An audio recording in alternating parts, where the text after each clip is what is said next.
We're going to deviate from the schedule slightly to accommodate some people who have come in to assist us, and we have had, I think, a very good selection of presenters today, and our next presenter is one of the few attorneys in the state that I know that in each settlement he builds in his own retirement system. From Charleston, South Carolina, and I don't think he needs any further introduction, Gedney M. Howe III, who is going to talk about guilty pleas and negotiated pleas and agreements. Gedney? One comment on Gedney. I heard him recently described as slicker than O.J.'s sidewalk. I have got the rather unenviable task, High Judge, of talking with you all about some things I think you all need to start doing right. And that's not a whole lot of fun to be this outnumbered by this many judges and start off by thinking about changing your habits and changing your approaches in the family court. Everybody likes to talk about Galt as sort of the beginning of the family court system. And of course that's not true. Family court system, Galt represents a change but not the beginning in the family court system. And I want to back up with you a little bit and talk to you about where you came from. In the 1800s, there was no juvenile court. Juveniles were prosecuted and punished as people, as persons, and they were punished and sent off to penitentiaries. And there was one court that handled them, General Sessions, and the procedures that were accorded to the juveniles were the same procedures that were accorded to the adults, and the punishment that was accorded was the same punishment, and they were treated equally. In the late 1800s and early 1900s, a wave came in the family court or in the court system seeking to reach out and treat children as children and seeking to carve out a new court system for them. This was driven by, wasn't driven by lawyers and it wasn't driven by judges, it was driven by social scientists. It was driven by the do-gooders of that time to create a whole different environment where young people were not punished, were not used as a deterrent, but were rehabilitated. That was the goal. And so the juvenile court system was created. It wasn't so much what the juvenile court system had as what it didn't have. It did not have an adversarial system because everybody had the same thing in mind, the best interest of the child. It did not have procedures because they were unnecessary since the adversarial system wasn't applicable. It was held in private. It wasn't open to the public. Well, it certainly can't be used as a deterrent if it's not open to the public. All of which was consistent, as the court said then, at looking at and focusing on the needs, not the deeds.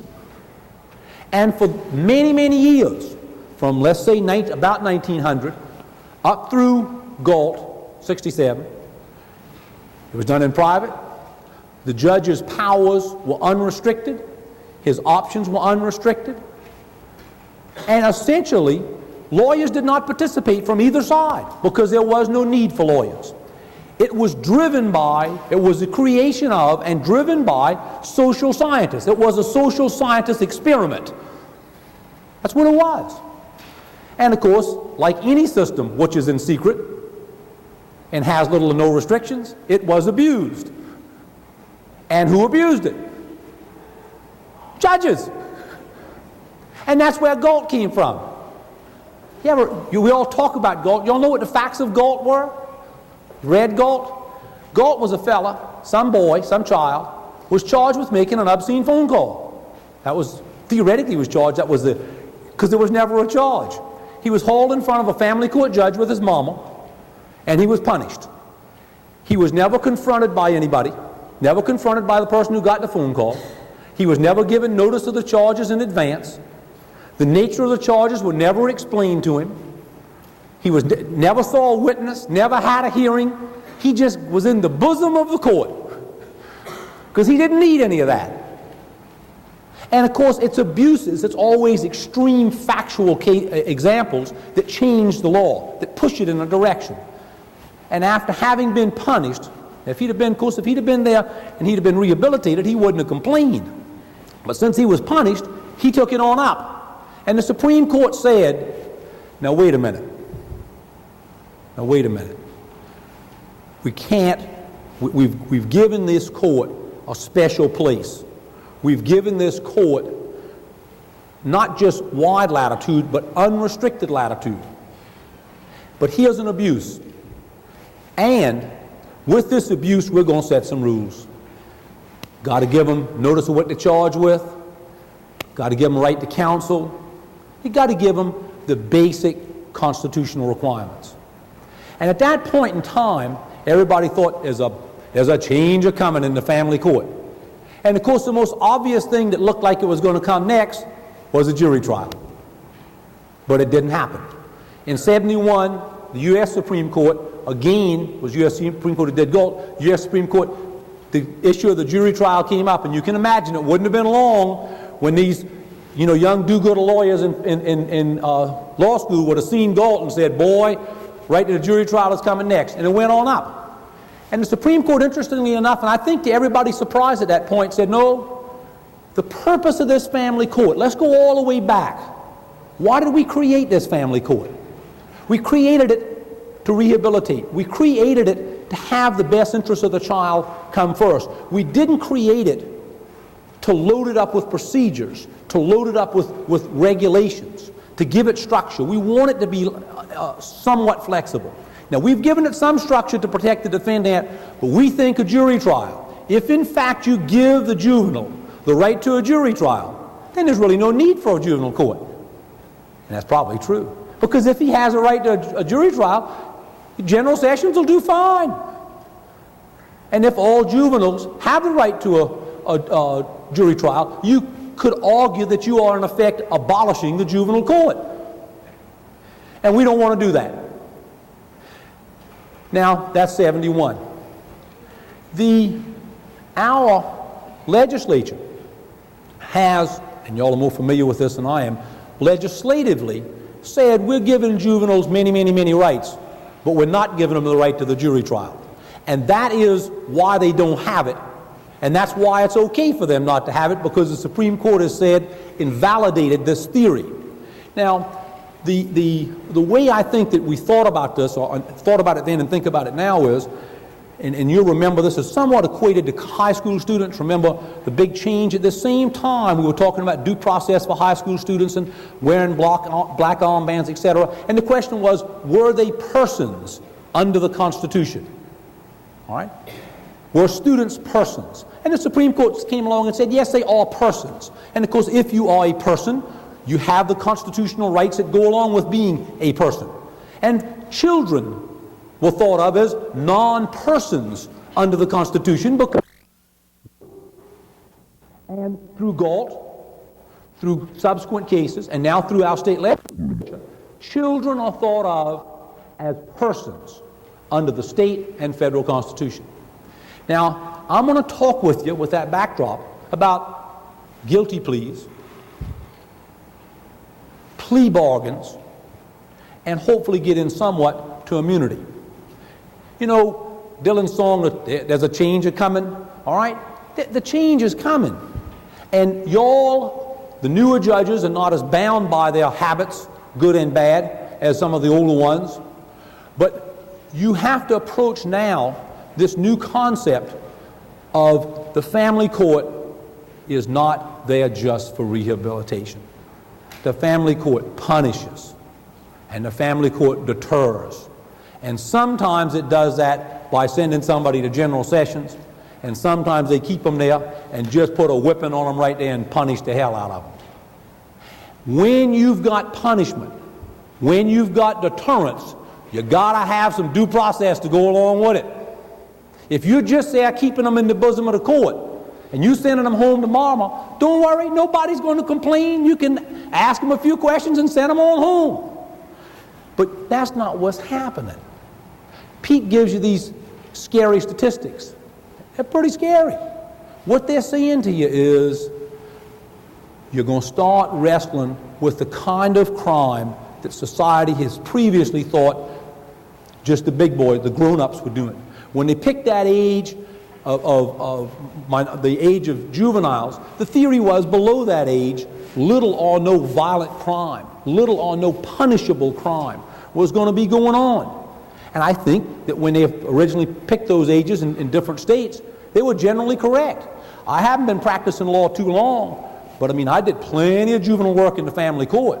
I mean, and it was always going out and cutting somebody's tires or taking a BB gun and shooting out 57 windows and some things like that, things that you thought of as that children did. And I think that the things that children have done in the last 2 or 3 years, I mean, they've rocked us all. Some of them are going to be sent to general sessions. Some of them you're going to have to deal with. Now, what are you going to be? And because I'm not talking about all of this system, all of these procedural changes you're going to be facing now. I'm focusing in on guilty pleas. How do you take a guilty plea? How do I think you ought to take a guilty plea? Now, Frank Epps has 2 kinds of guilty pleas. He has the short form and the long form.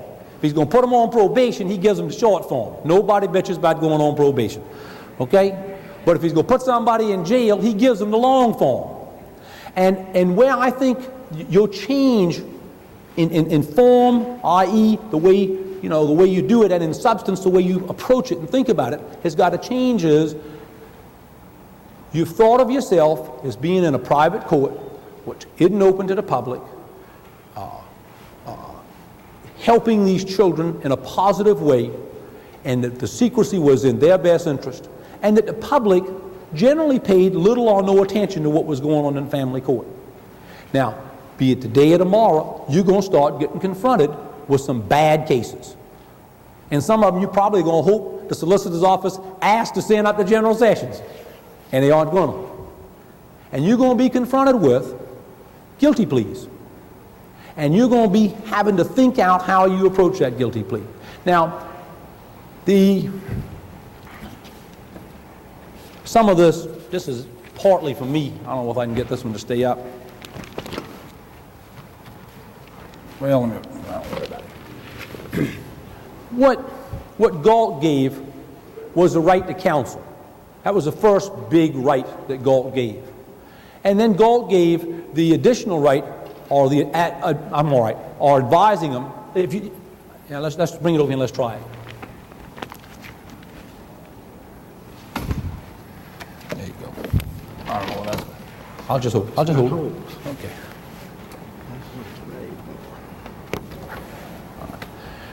Galt talked about the right to counsel, and this is the way the cases refer to it as the essential constitutional rights.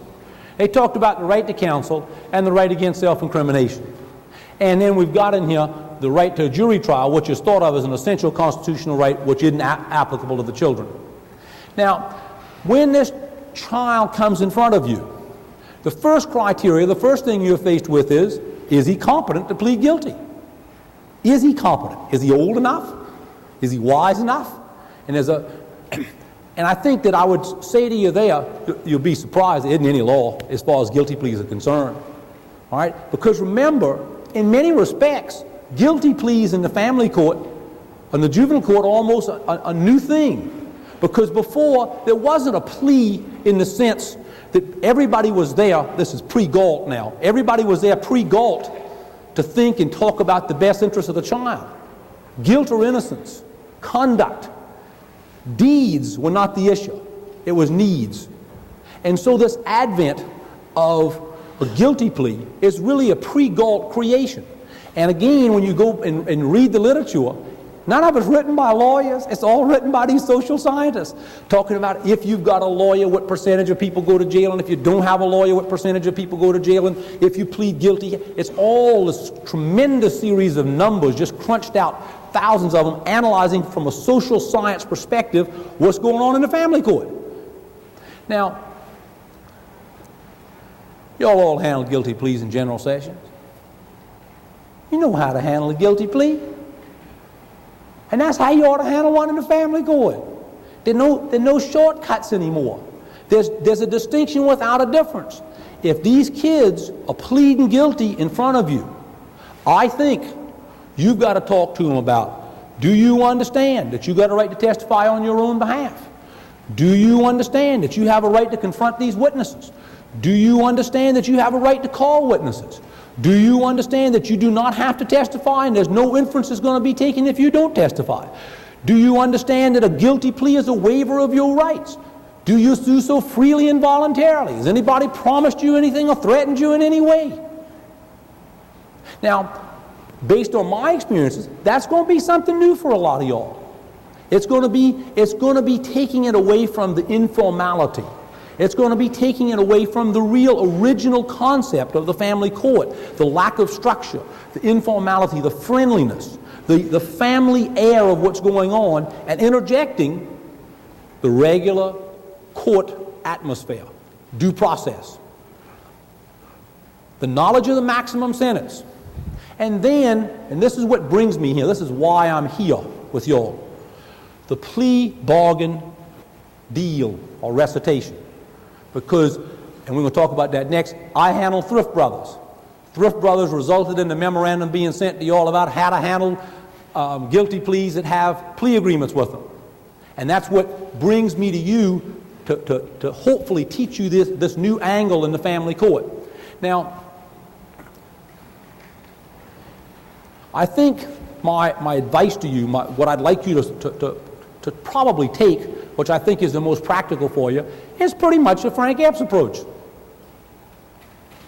If the case is a juvenile case in which your goal and your aim is rehabilitation, if the nature of the crime, if the record of this young man or young woman is in the nature of the sort of the old-fashioned juvenile case, and your goal is rehabilitation, then I think you can probably get away with doing it the old-fashioned way. And you can avoid a lot of this. You can use the Frank Epps short form. If, in fact, it's a case that hadn't been sent to General Sessions, and for whatever reason it's working itself out as a plea, and you see in your discretion that this young person needs to be punished, and or that a deterrent needs to be sent back to the school where he came from, I think that you need to go see your circuit court judge. You need to get a page out of his book on how you take guilty pleas, and you better take it the way he takes it. In fact, you probably got a higher standard. You better get away from those questions that have 13 yeses. And then it's all right. You understand what you're doing, don't you? Yes, sir. You want to waive all your rights, don't you? Yes, sir. You want me to accept your plea, don't you? Yes, sir. You understand all of this, don't you? Yes, sir. I don't think you can do that. Judge Mobley and I were talking, and he was saying, he'll ask the question two different ways, one of which requires a yes answer and one of which requires a no answer, to make sure there's a sense of understanding. In addition to that, there's a GAL. I think you got to go through the whole thing with the GAL and ask the GAL if they've explained it to the defendant. And if you got a parent, you want to go through the whole thing with the parent. The purpose of a guilty plea, all right, and this is when we're looking at our bigger judicial system. The purpose of the guilty plea is to bring the case to conclusion, to end it. I know you're busy. I know you got a lot to do. I know you want to move cases. If you start doing these guilty pleas wrong and people appeal from them, the time, the energy, and the money within the judicial system that's associated with that plea that could have been avoided by your doing a little bit better job at that point is a bad investment. Take the additional time. Now, with the new crimes, y'all are going to be running into some things I never ran into in the family court. You're going to be running, first of all, into some bad guys and some bad girls. And they're going to be working, not individuals, one or two of them shooting out car lights, but they're going to be committing these serious crimes. And you're going to have co-defendants. And one of the kind of co-defendants that you're going to have is you're going to have some co-defendants that are adult, some that are juveniles. You're going to have some that are very culpable and others that are less culpable. And with that's going to come something that we haven't seen a lot of before, and that is sophisticated plea bargaining. Sophisticated plea bargaining, like, if your kid will testify, we'll handle him in family court. He's got to have to testify against the co-defendant. We're going to bind the co-defendant over to General Sessions. All right? And that's pretty important stuff. One defendant stays in juvenile court, one defendant goes up. All right? That's a good old plea bargain. What do you do with that plea bargain? How does that handle? Now, I'm going to give you a little history on plea bargains.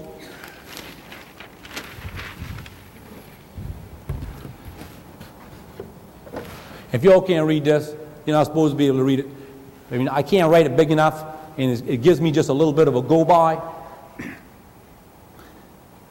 I was surprised, and I knew sort of the rules before thrift, but when we really started studying, Santabello is a New York case, is really the key plea agreement case. It's a 1971 case, which strikes me as not very long ago. And what Santabello said was it recognized that the solicitor's office can enter into a plea agreement which is binding on that office. They can cut a deal that's enforceable.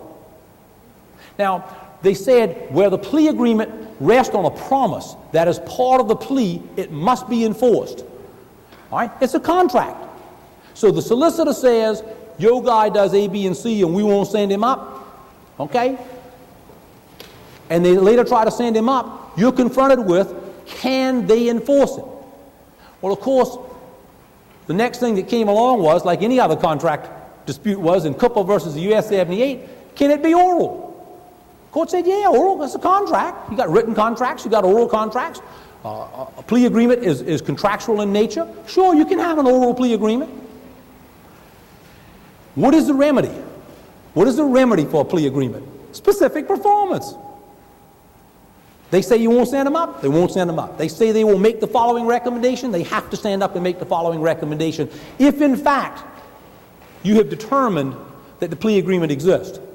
U.S. versus Harvey is a drug case that grew out of South Carolina and North Carolina. This is right interesting to give you the breadth of this plea agreement.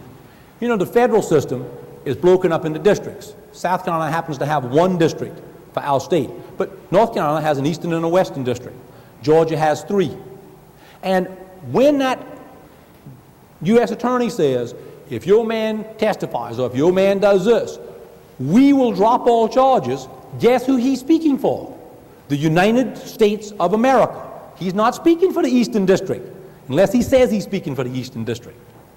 And Harvey had, like all drug dealers, had been operating in many states, and he got a deal that said, if you do thus and so, we won't prosecute you any further. And this was an enforcement in the Fourth Circuit to stop prosecutions in South Carolina and North Carolina in compliance with that plea agreement, and he won. Then said some other things, just to give you a sense, and this is going to lead into thrift now, because you got some rules under Thrift Brothers. And the Thrift Brothers case is actually a reaction, a movement, a bouncing off the wall of what I'm giving you here, okay? And that's why I want you to have this background. It then said, imperfections in the agreement are resolved against the government. If it's ambiguous, it's resolved against the government. That's pretty good law for the defendant. That means you can draw yourself a good ambiguous plea agreement, get the government to sign it, and you get the benefit of any interpretation you can give the damn thing. I wrote about 50 of those. You never saw something so ambiguous in your life. That it's the law of private contract that generally controls. Now, it then talked about, and this is important academically, it talked about these being of constitutional concern, these plea agreements being of constitutional concern. And I think where they were heading is that if you had a plea agreement in the state court, and if you had an issue of that plea agreement, you might very well have the right to move on through the state system and then on into the federal system, because it rose to constitutional concern. Now, South Carolina is the state case. South Carolina case is State versus Gates, and talks about clear language needs to be enforced. Now, this is the backdrop. This was the law when the Thrift Brothers came along. Now, one of the rules of being a speaker is you don't tell war stories. The disadvantage is if I don't tell you a little bit about the Thrift Brothers case, you won't know what the hell I'm talking about. So I'm going to give you 2 minutes on the Thrift Brothers case. The Thrifts were paving contractors in the upper part of the state.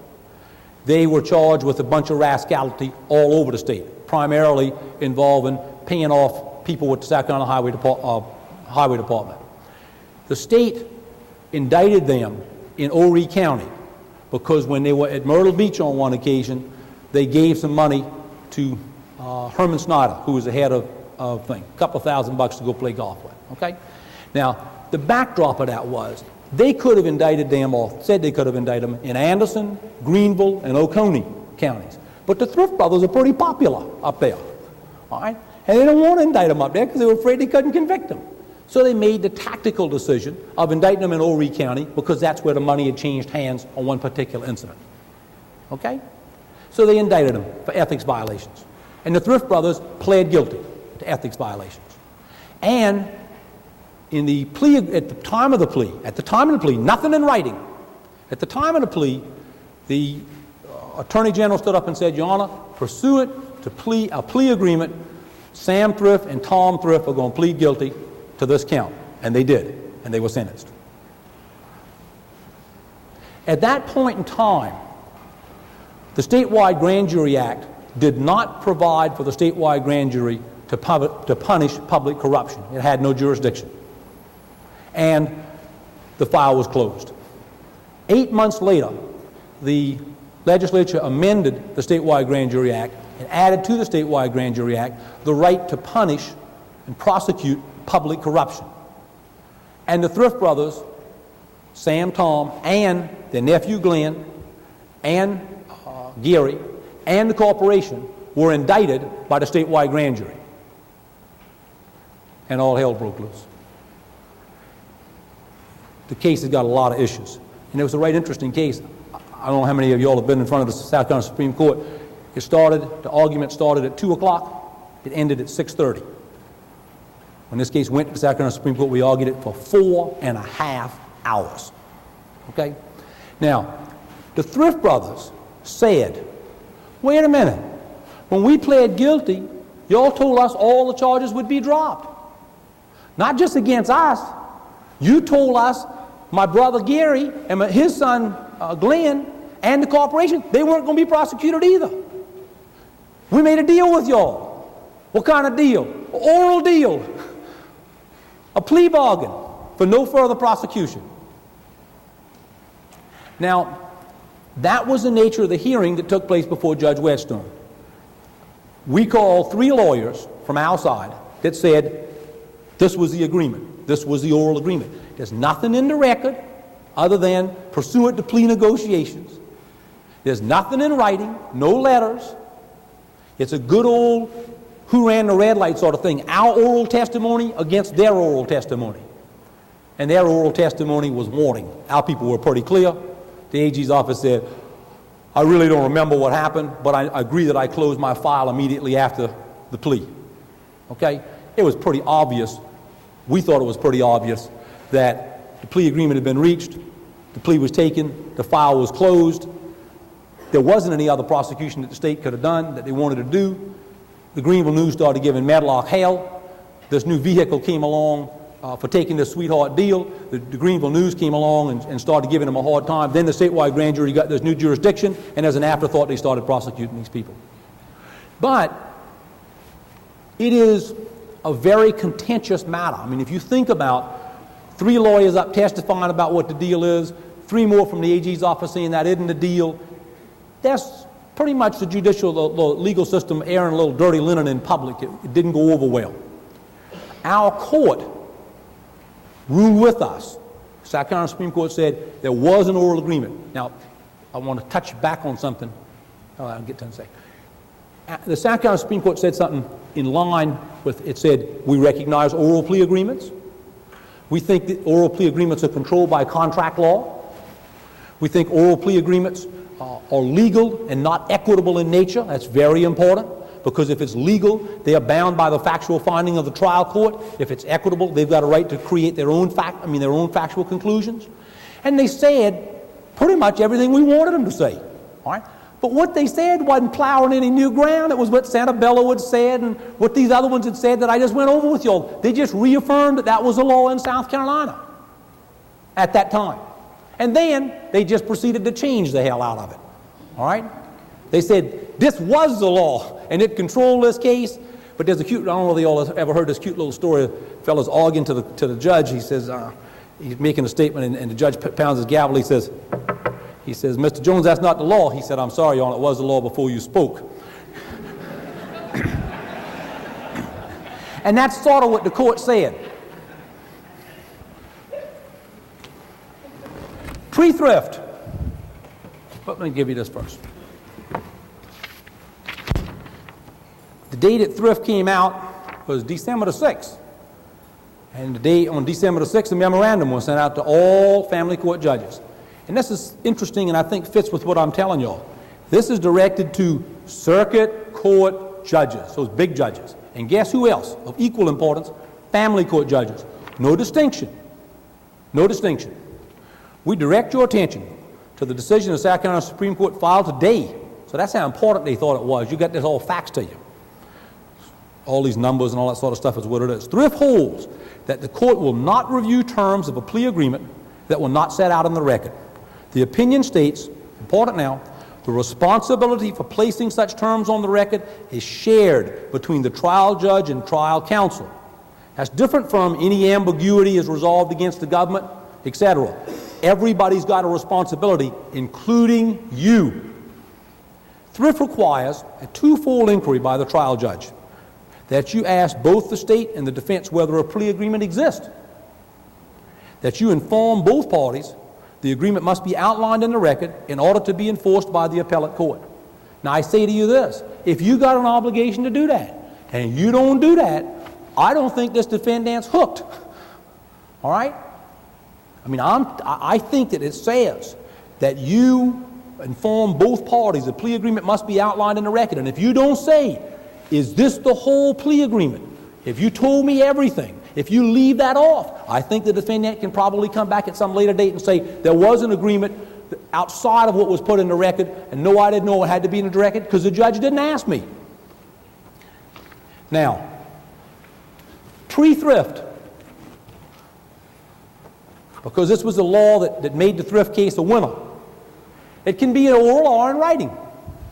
It need not be on the record. Enforcement is legal, not contractual. Remember we talked about it's legal, so the higher court is bound by the factual determination of the lower court. Specific performance is a remedy. Authority versus apparent authority. That's good law. You get some assistant solicitor who says something he ain't got any business saying. Hell, he got the authority to say it. He can bind them with or without the authority. Imperfections are resolved against the state and can bind the government even without the authority. Good old insurance law. Okay? Now, thrift. That controlled the thrift case, but that's not the law that came out of the thrift case. This is what I want y'all to learn. This is the new law. This is what you're supposed to be thinking about in connection with these plea agreements, because you've got a duty under this case to do certain things. Must be disclosed, all aspects must be disclosed to the trial judge. The defendant and the prosecution, both of them have the obligation to get all of the plea agreement to the trial judge.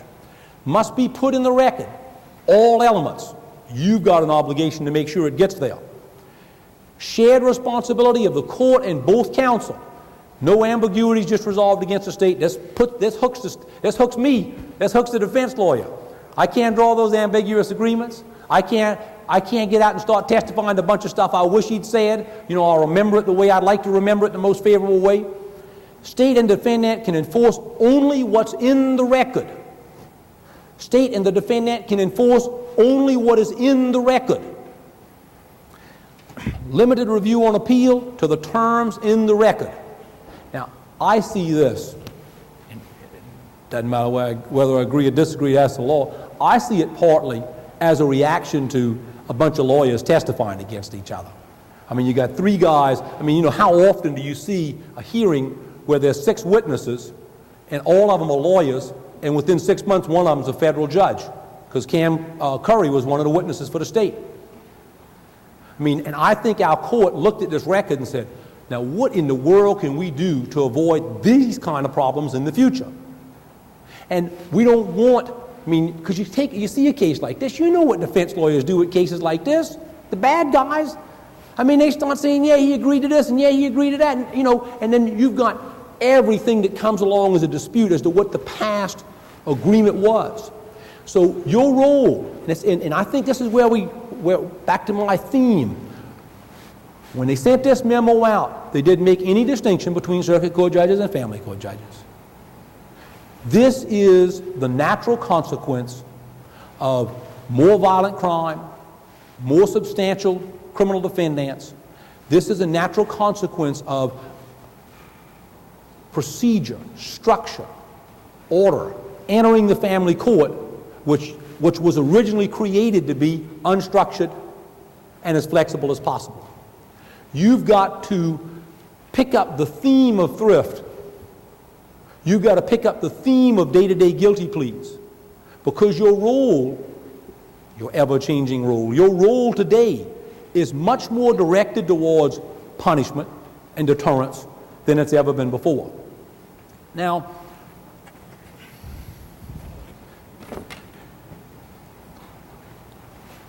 this is a little, taking you out a little bit. We're getting a little, this next part's a little more academic.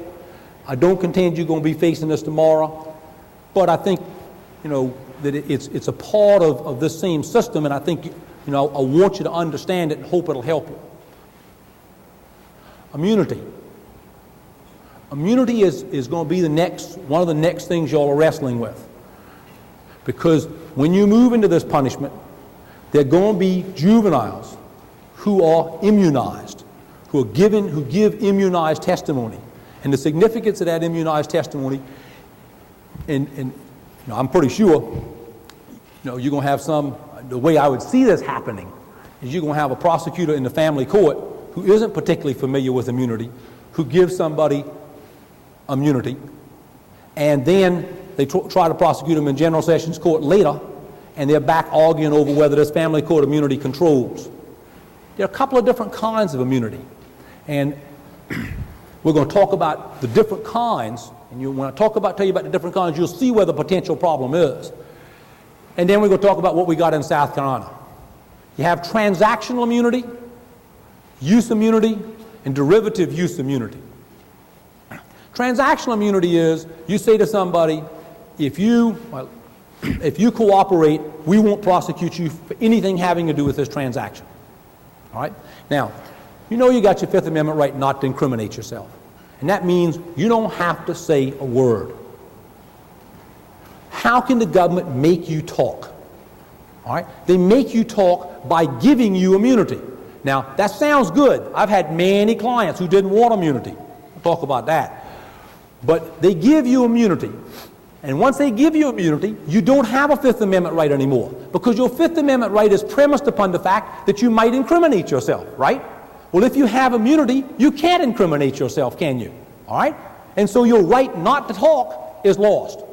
And the way the cases say, and what the courts say is, when they give you immunity, it has to be coextensive with, it has to be as big as your Fifth Amendment right. If your Fifth Amendment right is a size 7, they can't give you a size 6 immunity. You got me? Because then you still have got some exposure. And it started off, I only took you all back about the 1900s on the family court. We're going to go back a little earlier. We're going to go back to about 1640 as far as immunity is concerned. All of this starts with the Star Chambers and what they call the oath ex officio. That's when they brought you in for heresy and crimes against the crown, and you had to tell them the truth. And if you didn't, they killed you. And if you did, they killed you. And there was this big fight in one of the big early rights of Parliament. And there was the big Civil War that Parliament won in 1640. And in 1641, the oath ex officio was abolished. In the colonies, of course, the good old colonial governors, they liked this little, come in and tell me what you did, this oath ex officio, and they used it.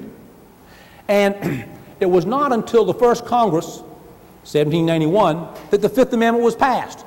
And you know from your history, it isn't really a part of the Constitution. It's one of the amendments that was added on, the political compromise to get the states to go along. Now, it started off early on as what we call simple use immunity. Use immunity. You give us some information, we can't use that information to prosecute you. That was thought of as broad as the Fifth Amendment. In 1892, Councilman versus Hitchcock said, simple use immunity is not enough. You must have transactional immunity to comply with the Fifth Amendment. All right, difference. I tell you there's been a murder, a robbery and a murder. I tell you certain information about that. You can't use that to prosecute me. But if you got some other information to prosecute me, you can prosecute the hell out of me. All right? That's what use immunity is. Now, transactional immunity. You ask me and say, I'm giving you immunity, you have to tell me what you know. I tell you what I know. It doesn't matter what evidence you've got, what independent sources. I am protected from that entire transaction. And what the court was saying was, to be as big as the Fifth Amendment, you got to have transactional. To be as big as the Fifth Amendment, to be coextensive with the Fifth Amendment, you got to have transactional. That was a law for a long time. That's pretty good law. Now, I used it for a long time, and everybody got familiar with it and used to it. The U.S. Supreme Court, and I want to stop with y'all. This, to me, is one of the more interesting things our state Supreme Court's done in a long time. We're going to talk about, we're going to sort of bring you all down in this immunity question. And you think of this as a constitutional question. And you think of our states, all states, as not only being just deferential to the federal court, but totally led with a ring in their nose by the federal courts. And I want to sort of warn you, the story's got an interesting twist at the end, which speaks well for our court. Murphy versus the Waterfront and the Organized Crime Control Act. Now, if you want to change some law which is favorable to defendants, transactional immunity, and you want to change it and make it narrower, how do you get it changed? You associate it with organized crime. By God, you can change anything if you can associate it with organized crime to give the defendant a kick in the ass. All right? So Murphy versus the Waterfront said, well, maybe the old use immunity was enough.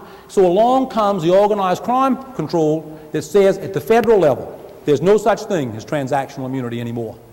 Okay? There is no such a thing as transactional immunity anymore. We only have use immunity. And that was followed by Castigar. And Castigar is the case that controls all of this immunity at the federal level and controls all of the immunity questions at the state level. And here's how Castigar works.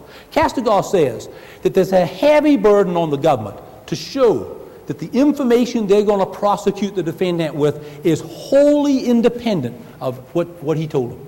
Wholly independent.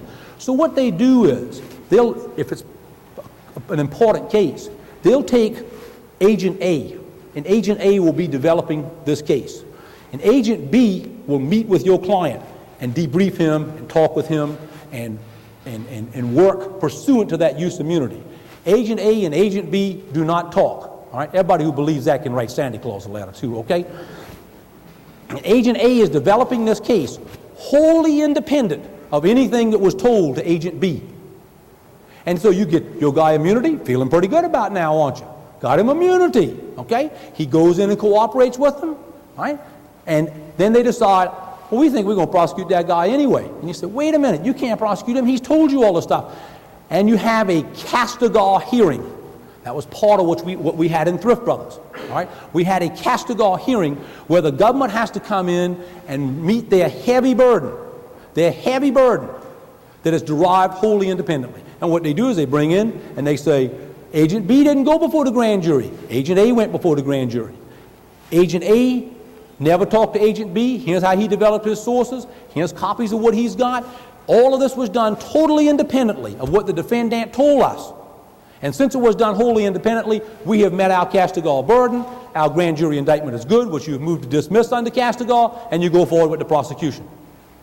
That was and is the law of the United States of America. Now, in the course of this, while you're out there scrounging around and digging and looking and trying to find something to help your client, my daddy used to say, you go to the code, son, you been to the code? You heard that, haven't you? If you've been to the code, well, we went to an interesting place. We went to the South Carolina Constitution. Not a bad place to visit. And the South Carolina Constitution really essentially says the same thing. It says essentially the same thing. Because the state constitutions were essentially patterned after the federal constitution, particularly in this area. So we made our argument on Castigar, but we argued a state case, State versus Johnson. That's about a 1920s case. And in that case, in the State versus Johnson, our state Supreme Court said that the Fifth Amendment, to be coextensive with the Fifth Amendment, you got to give transactional immunity. Now, that sounds interesting now, but at the time, all they were saying was what the law at the federal level was anyway. In other words, they were deferring to the federal courts. They were saying, well, if you want to give them immunity, that's fine, but the only kind of immunity you can give is transactional immunity. Again, that was not a radical thing to do. That was the law at the federal level at that time. So when we were sitting around talking, saying, yeah, Johnson reads pretty good, all right, but that was the law at the federal level. Castigar is the law at the federal level now. And while we were arguing with enthusiasm, we were really concerned that the court was going to say the obvious. This is something that the federal courts have led on for years. While we think of ourselves as just deferential, in deference to the federal system, Johnson was the law when it was the law at the federal level. The law at the federal level has changed. This is a constitutional question. They know more about those than we do. Use immunity is fine in South Carolina. Not so. The South Carolina Supreme Court, much to our surprise and pleasure, said that the federal system, they really said, the feds can do it any way they want them. We think Castigar is a mess. We've read all the Castigar case. We've read all the cases under it, arguing over it wholly under independent sources. We've seen all these evidentiary hearings. We think it's way more complicated than it ought to be, but that's their law. They can do it any way they want them. The South Carolina Constitution provides for transactional immunity. That's the law in South Carolina.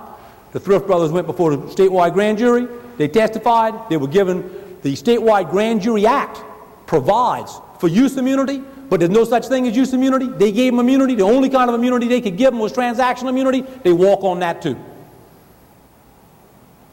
Now,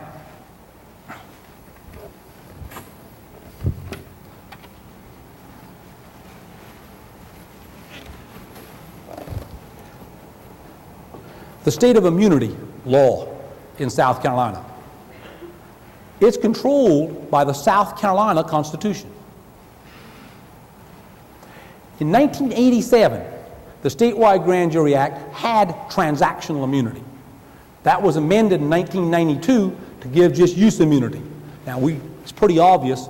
Remember, the statewide grand jury was just coming of age then. They were trying to get it passed politically. They were trying to get the legislature to put it on the ballot to let there be a statewide grand jury.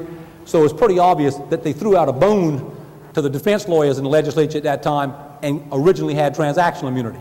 The first thing they did, what they did as soon as they could, was change it to use immunity, which was perfectly okay because that was the law in the federal system at that time. The federal statute, here's your little chart to understand it. The federal statute, 1970, the Organized Crime Bill, and the U.S. Constitution, Fifth Amendment say Castigar is okay. Those are the same. The federal statute jives with the federal Constitution, saying Castigar and use immunity is fine at the federal level. The statewide grand jury act, 1992, says it goes along with the federal statute and it goes along with the U.S. Constitution of the Fifth Amendment, Castigar. But the no is in here, the ex parte Johnson. The South Carolina Constitution is what changes and controls the law in this state. I don't know that y'all will be facing this, but this is some of the interesting stuff that grows out of this. The statewide grand jury act at this point, still the law on the books is use immunity. So it would mean that at the statewide grand jury act, if you had use immunity, and at the regular grand jury you had transactional immunity, you obviously got an equal protection argument. So I think that aspect of the statewide grand jury act is null and void. Now, so transactional immunity is the law in South Carolina. Now, I'm in the I got about 5 minutes category, so y'all bear with me. I don't know that you're going to be facing it in the family court, but this is big. This is how the big boys prosecute you with this sort of stuff. This is how they hit you in the federal court. All right. This is how they use immunity. To give you some examples, A and B go out and do a drug deal. Or let's do something simple: a robbery. A goes in to do the robbery, to rob the bank. B is out in the car. The case against A is strong. The case against B is weak. If you bring A and B to trial, they're going to both take the Fifth and not testify.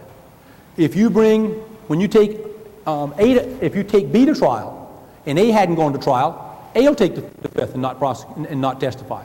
Here's what the federal government does. I have seen them do it to brothers in the lost trust, not in lost trust, what was the old marijuana case? Jackpot. All right, put 106 people in jail in Jackpot and never introduced 1 ounce of marijuana in the courtroom. All historical. And here's how they did it. They take A. They just indict A. They got him in the bank. And this was real brand new cutting edge stuff 10 years ago, okay? They put A in jail, in trial, and they convict him. So he's been convicted of bank robbery. He's going to be sentenced. You know, in the federal courts, you got to do a pre-sentence report. You get sentenced in about 90 days. They then take him before the judge, and they give him immunity. Say, all right, we're going to give you immunity for everything except what you've been convicted for. You might be looking at 10 or 15 years on that. We're going to give you immunity for everything else. Now we're going to take you to the grand jury, and we want to know what you know about B. Okay? Your brother. Your brother. You don't have any Fifth Amendment rights anymore, do you? Because you've been immunized. And here you are. You haven't been sentenced yet, and you're given this opportunity to cooperate.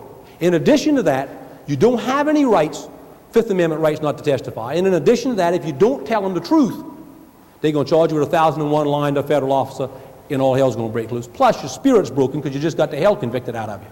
Now, if you say, I don't want the immunity, I continue to refuse to testify, what do? They lock your ass up, okay? And how long do they lock you up for? They lock you up for just as long as you don't want to testify. And how much credit do you get for that towards your sentence? None. And is that an issue with the judge when sentencing time comes? Absolutely. And who do you know that's strong enough to withstand that? Nobody. This immunity is a very effective tool.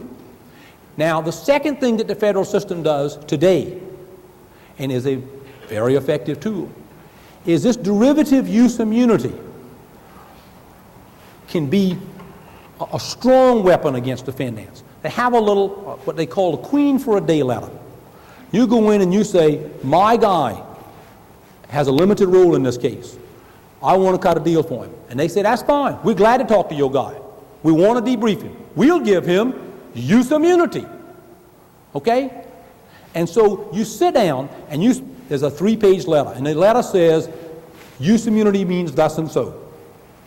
We're going to give you use immunity, and we're not going to use anything you tell us unless you don't tell us the whole truth. In which event, we can use what you tell us.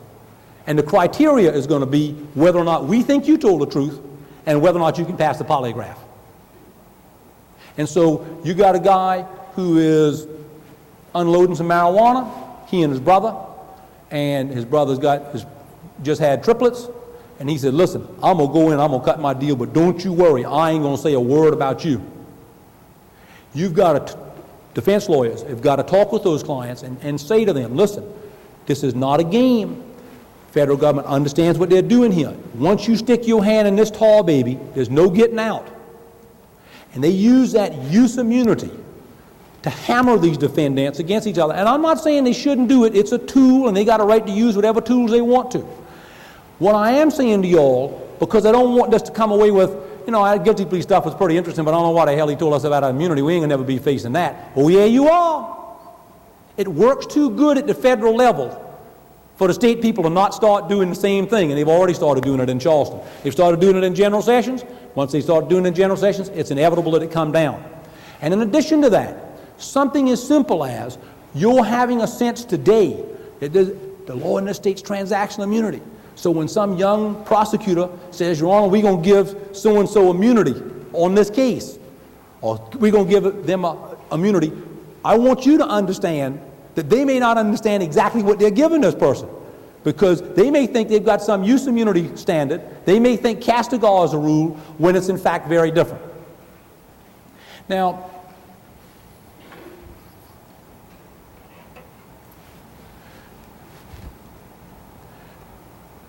I don't have to tell you all when I told my law partners that I had the privilege and the honor of speaking to the family court judges, they all looked at me and said, "What the hell do you know about the family court?"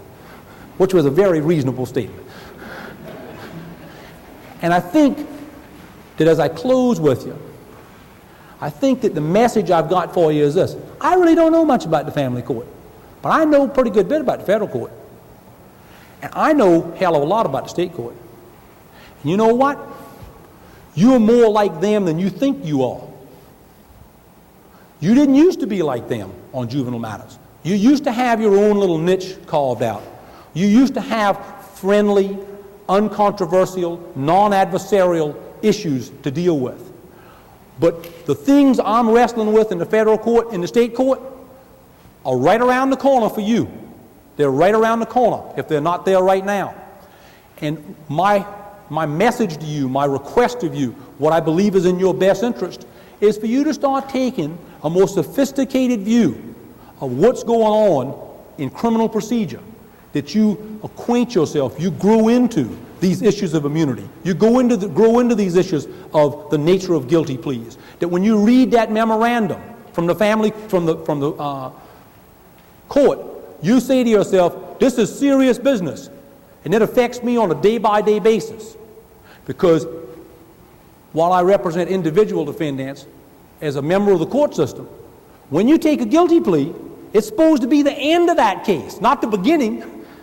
And the way you make it the end is by understanding the procedures, understanding the rights, knowing what needs to be documented in the record, so that when somebody comes back and looks at it later, they don't have anything to complain about. Thank you very much.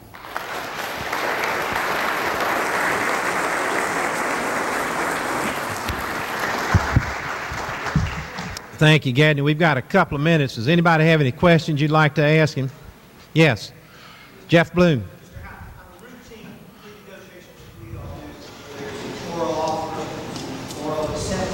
Before we get into court, we put that on the record.